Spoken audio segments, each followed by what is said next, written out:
go ahead and get into our first review, which is Russell Crowe being a really bad guy.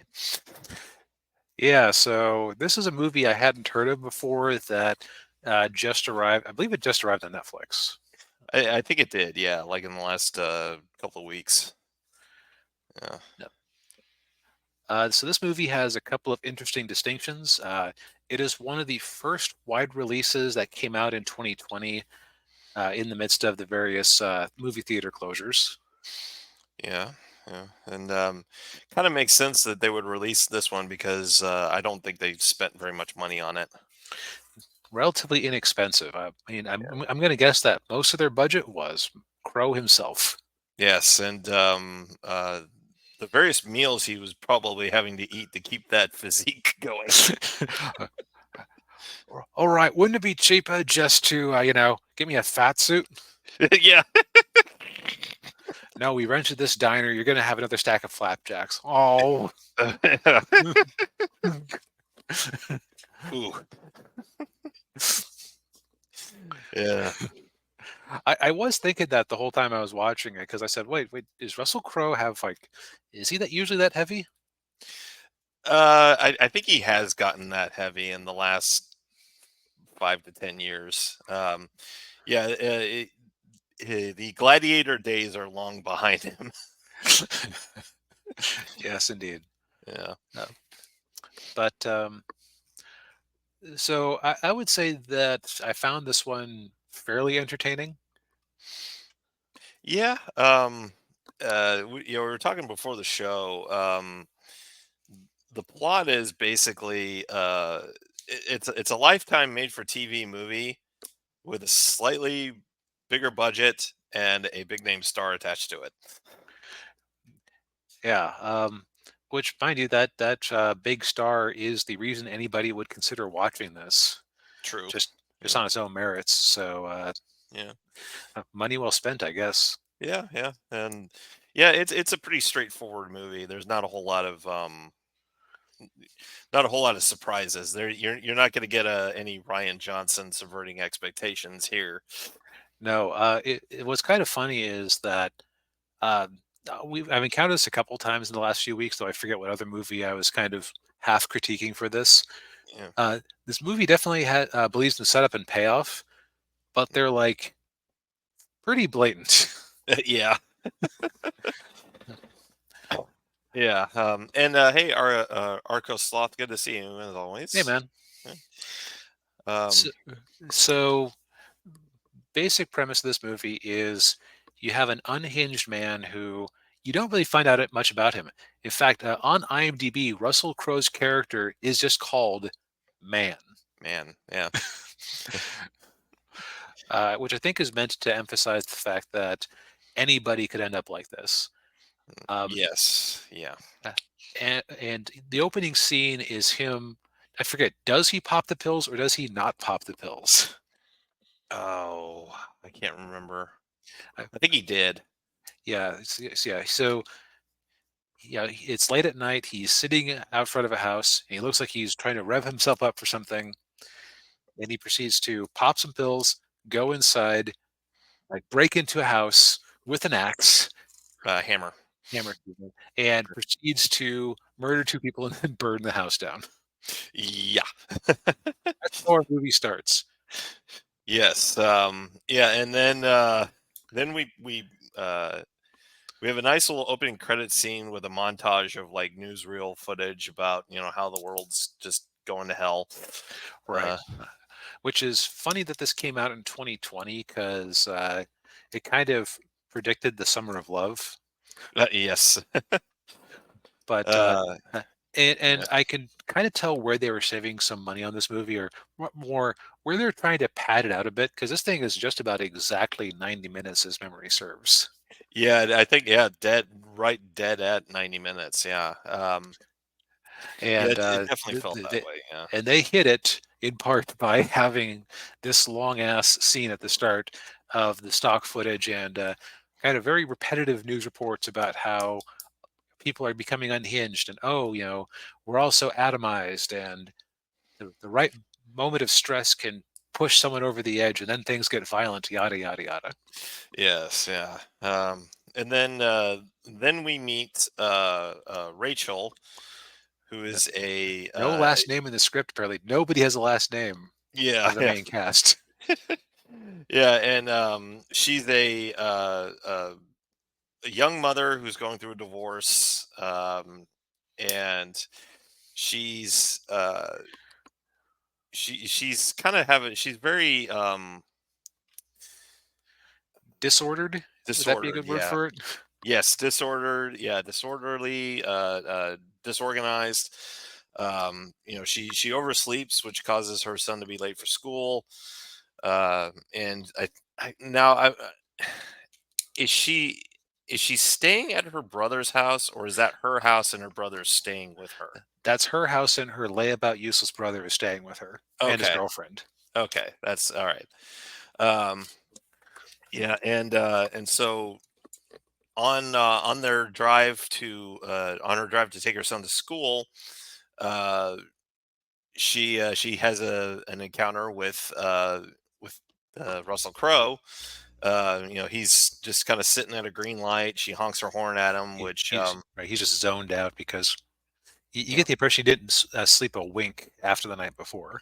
I'm sure he didn't. Yeah. Um, and so he doesn't move. So then she drives around him, and but he didn't take too well to that. So then he uh kind of comes up to her and says, you're supposed to just give me a courtesy tap, just a couple of little taps on the horn. Right. Like, Uh, yeah, yeah. I think he's like, I believe he even kind of apologized a little bit. Then really gets incensed when she doesn't apologize in return. Yeah.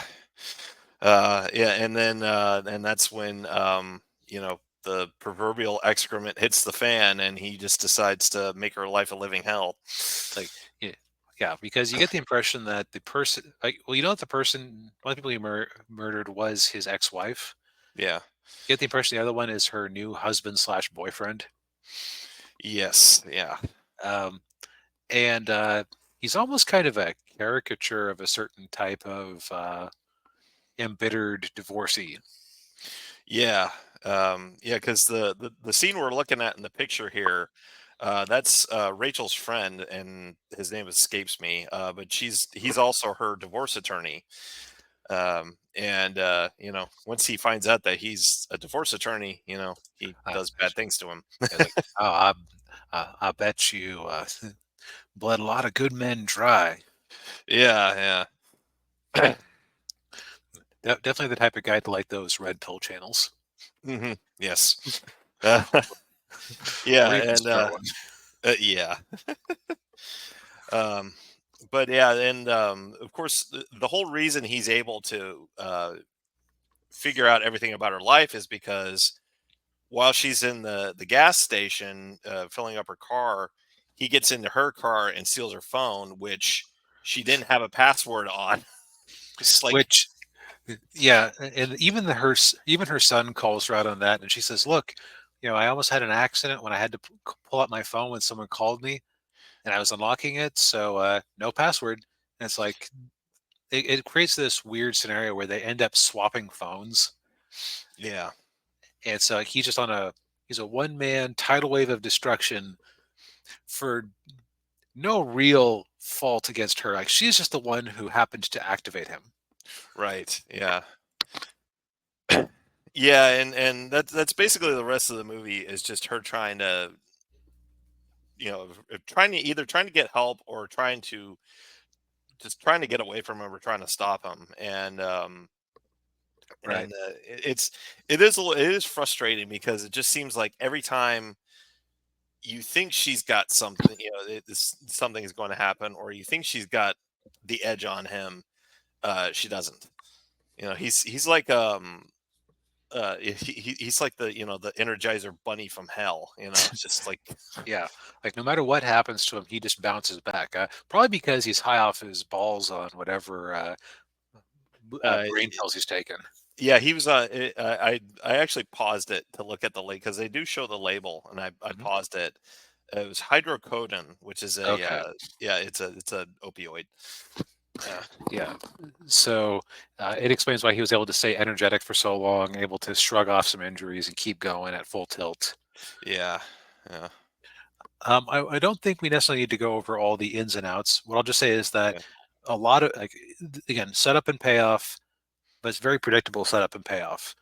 yeah, And they even pay off things that seemed weird to start with, like the son is talking about a thing he was doing in Fortnite with a strategy, yeah. which I've never played Fortnite, so that I didn't understand a lick of that. I didn't And th- either. and then the mom applies the lesson to their actual situation, and she calls out that moment. And I think that's the thing is that the movie isn't like the movie doesn't necessarily assume you're all that smart. Right. Yeah. By which I mean like they kept hammering that point in that during the opening sequence with the stock footage. Society is crumbling. People are on edge. Da da da da da. Yeah. Um, every payoff or every setup is way set up in advance, and they call very special attention to it. And when they're paying it off, they often will remind you, "Oh, hey, this is just like earlier with da da da da da da." Da." Yeah. Yeah. To quote George Lucas, it's like poetry. They rhyme. Yes. Um, so I would say this isn't a wonderful movie, but uh, Russell Crowe carries this thing. Oh, he does. Yeah. He brings the menace. He brings the gravitas. You never sympathize with him, but you Yeah. never really understand him. But you get that he is going to keep doing this, and you definitely believe the threat he poses. Yes. Yeah. And he makes it clear, and pretty early on that he's not afraid to die, and he's not afraid to take as many people with him as he can. Yep. I'll also say that while some of the things he does are a little bit odd, I don't think there's anything that he does that wouldn't actually work if you could pull it off. Yeah. Or if you like had things go right for you, I should say. Yeah. Yeah. Um, it's just that how to put it. Um, it's like if you're watching a fight scene, it's like, okay, I can believe that this person could fight off a fighter, right? Uh, Yeah. an enemy with the methods he's using. But fighting off 15 of them in a row while everyone else stands around, okay, like you are setting things up very specifically so that he wins. Yeah. But I would say overall, mild recommend if you're in the mood for a simple thriller. Yeah. Might be a good Netflix movie to turn on and just have in the background and look back up again whenever Russell Crowe is on the screen. Yeah. Yeah. Because the other actors and actresses, yeah, your earlier analogy of this being a TV movie, very on point. Yeah. Yeah. Yeah. Although, Yeah. Definitely mild recommend for me too. yeah, Yeah.